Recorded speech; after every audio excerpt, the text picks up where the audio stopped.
this larger concern about the Adani Group and the bank's exposure to that. So, one word from you on that. Is there any concern about the exposure that you have to the Adani Group? If you could also tell us what is the exposure and the nature of the loans that have been extended to the Adani Group. Are they secured or unsecured? So I think, as I mentioned to you, we had had a fairly guarded stance in terms of corporate loan growth over the last 2 or 3 years.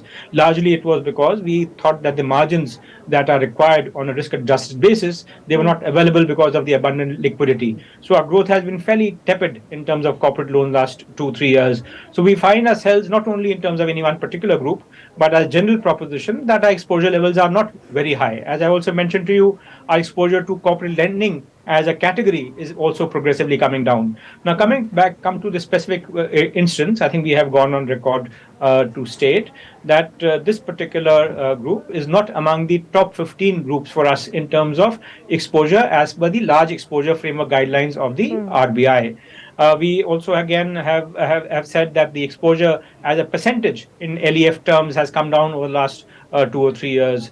Also, risk is mitigated because the exposure is diversified over a large number of companies, most of which again are actually accruing very, very strong cash flows. A third of the exposure is again in joint venture with public sector companies or backed by a guarantee of public sector companies. So I think we are very well placed. I think from our perspective, we believe that given where we are, and also I think given again the diversified group, strong cash flows, we are completely sanguine in terms of the prospects of this particular exposure.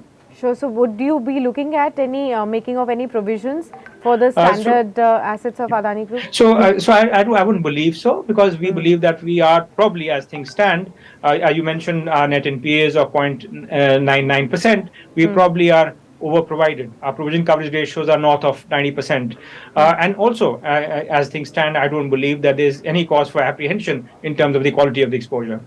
And would you be comfortable and open to lending to the Adani Group even going forward? So I think, regardless of the group which is under discussion, for us, we always believe that for the bank, it makes sense to optimize the risk-return ratio at all points in time. Any proposition which is well structured and works for the bank is always welcome.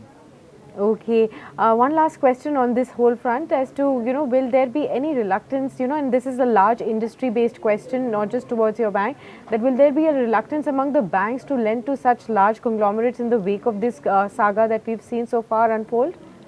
So I think the fact of the matter is that if we see where we are today as a system, I think large corporates and large groups also, they are again mostly very deleveraged today. I think the last 3 or 4 years, I think demand for credit was less.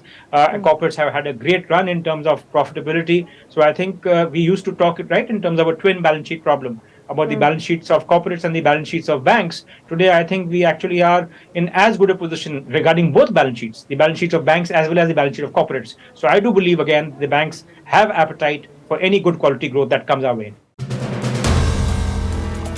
If you like the video, do like, comment, share and subscribe.